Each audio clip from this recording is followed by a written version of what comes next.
तो बंधुओं, मैं संजय और मैं अक्सर उस सब्जेक्ट पर बोलना चाहता हूँ या बोलता हूँ जो लोगों से अनजान है। बहुत बार हमारे देश में ये बहस छिड़ी हुई होती है और बहुत से लोग कहते हैं कि बुद्ध ने कहा है कि मांस खाना चाहिए या नहीं। मांस मटन पे बहुत सारे लोग सवाल करते हैं, और हिंदू धर्म हो, ईसाई धर्म हो, या और भी दुनिया के अल्लाह के मानने वाले हो, तो बहुत से लोग बहुत से तरीके से ये सवाल उठाते रहते हैं। और उन सवालों को बड़े अलग अलग तरीके से, कोई कहता है कि मांस मटन नहीं खाना चाहिए, कोई कहता है सात्विक भोजन खाना चाहिए, कोई कहता है तात्विक भोजन खाना चाहिए, कोई कहता है तामसिक भोजन। तो ये सब क्या है, इसके पीछे क्या लॉजिक है और बुद्ध की क्या राय थी?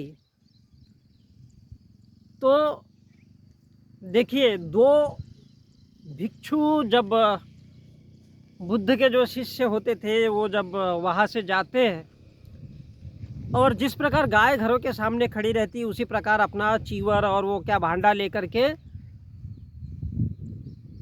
लोगों के घर के दरवाजे के सामने खड़े हो जाते हैं। वो कहते नहीं है कि भिक्षाम देही या ये कुछ चाहिए, वो चुपचाप जाके खड़े हो जाते हैं। अब अगर घर का आदमी समझदार है या कोई महिला समझदार है तो वो कुछ खाने पीने का देगी, अदरवाइज़ ये ज़रूरी नहीं है कि वो देना ही है। इसलिए तकरीबन बोले कम से कम मिनिमम 5 घरों में जाना चाहिए और मांगना चाहिए, शायद 5 में से कोई एक तो दे। तो ऐसे ही एक बार 2 शिष्य थे और 2 अलग अलग घरों में गए, और एक महिला ने ला कर के चिकन दी, शायद बकरे का मटन हो सकता है वो। तो अब वो दोनों जब रिटर्न लौटे और बुद्ध के पास गए, तो दोनों में बहस चल रही थी कि बोले ये चिकन दिया है, चिकन दिया है। वो हंगामा करने लगा, बोले ऐसे से तो बोले क्या बोलते हैं, ये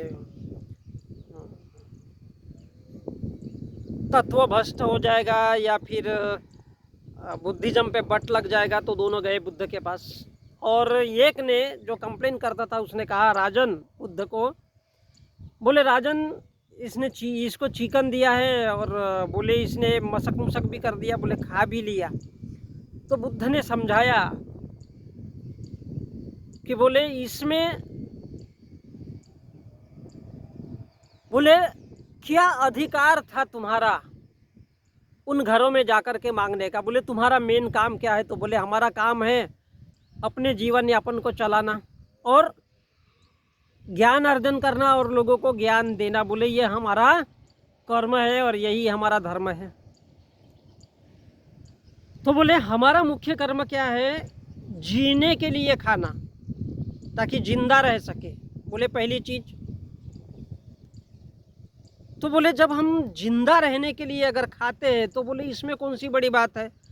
अब तुम्हारा बोले ठेका तो है नहीं कि उस महिला के घर में अगर तुम उसको बोलोगे कि हाँ भैया हम मेहमान आए, हमारे लिए अलग से वो ककड़ी का और क्या बोलते हैं वो पकवान वकवान वो सब बनाओ और हमको नया नया तरह से खिलाओ, तो बोले ये कौन से अधिकार से तुम बोल सकते हो? सकता है कि वो कहीं गरीब हो, मजदूर हो, उसके घर कुछ खाने का रहे ना रहे, कहीं वो आधी रात को चोरी करने जाएगा। बोले क्या अधिकार है तुम्हारा उसको कहने का? इसलिए जो दिया वो तुमको खाना पड़ेगा। बोले वो मर्डर तुमने नहीं किया है बकरे का मटन का, वो किसी और ने किया है, उसने किया है, उसने लाया पकाया और खाया। बोले इसमें कोई दोष नहीं है। जो हत्या करेगा ये वो सोचेगा वो पाप कर रहा है, वो भरेगा, तुमको क्या लेना देना? बोले तुम तो केवल खाने से मतलब है। जहाँ से उसने मटन लाया है वो तो मरा हुआ शरीर है, मांस है, उसको खाने में क्या बुराई है? और क्या तुम किसी के घर जाकर के किसी मेहमान को, किसी को तकलीफ दोगे? क्या तुम किसी को तकलीफ दे सकते हो किसी के घर में जाकर के कि भैया हमको यही खाना है, वही खाना है, यही खिलाओ? बोले ये मेहमान नवाजी या साधु संत की पहचान नहीं है। वो ढोंगी है साले जो कहते हैं कि हमको वस्त्र चाहिए, हमको ये चाहिए, हमको वो चाहिए। तो बोले जो चुपचाप मिला है, क्योंकि तुम्हारा अधिकार नहीं है, तुम उसके घर गए और उसने जो दिया वो तुमको खाना चाहिए, क्योंकि तुम्हारा काम है ज्ञानार्जन और ज्ञान का विस्तार, लोगों को समझाना। तो तुम्हारा ये कैसा अधिकार हो गया कि तुम किसी के घर में, अब भाई उसके घर में अगर नहीं है वो चोरी थोड़ी करेगा, वो किसी के घर डाका थोड़ी डालेगा, ये भी तो पाप कर्म ही है। और उसने जो स्वेच्छा से दिया, वो चिकन हो मटन हो जो भी हो, तो बोले वो तुमको स्वीकार करना पड़ेगा, क्योंकि तुम्हारा अधिकार नहीं बनता है कि तुम किसी के घर जाकर के मांगो और कोई तुमको दे। इसलिए उसके घर के सामने गाय के जैसे भैया जो दे उसका भी भला और जो ना दे उसका भी भला। तो बोले कोई किसी के का धरा बंधा नहीं है।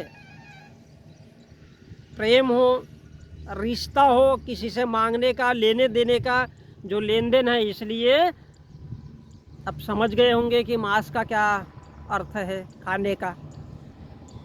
जो गलत करेगा या जो हत्या करेगा वो जानेगा, और जो समझेगा वो जानेगा वो पाप वो कर रहा है, वो मटन खा रहा है, वो चिकन खा रहा है, वो बना रहा है। तो बंधुओं, ये है एक सोच और एक समझ।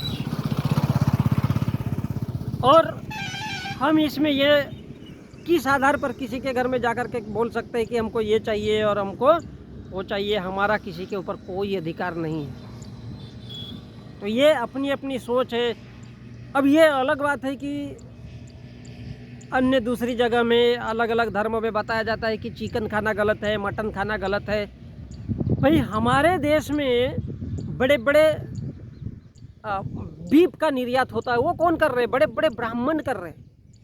यानी बेचना हमारे देश से दूसरे काय के लिए, पैसे के लिए, ये गलत है। लेकिन खाना काटने वाला काटता है, पाप करता है। अब अगर देखोगे तो ब्राह्मण उसका मालिक है, लेकिन काटने वाला, पाप करने वाला जल्लाद है, उसको काटता है और वो जाकर के बेचता है। तो गलत क्या और सही क्या, सोचिए।